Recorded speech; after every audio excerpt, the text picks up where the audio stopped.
Üşük. Hayır gözüm bas. Gözüm basam mı?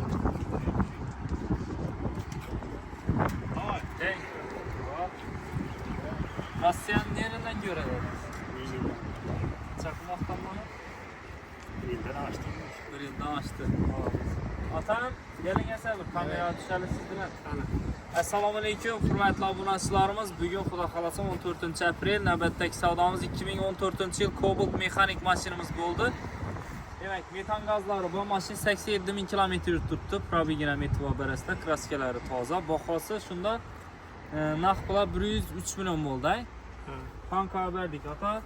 Hayrını görün, yaxşı İlahim Senam yaxşı bala olup, Rahmat.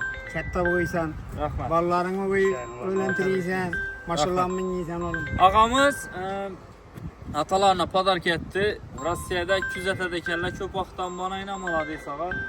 Təbrikliyimiz izi kətdə versin. Selamat olun. Gələ verəsilə xizmətdəmiz dostlar. Rahmat.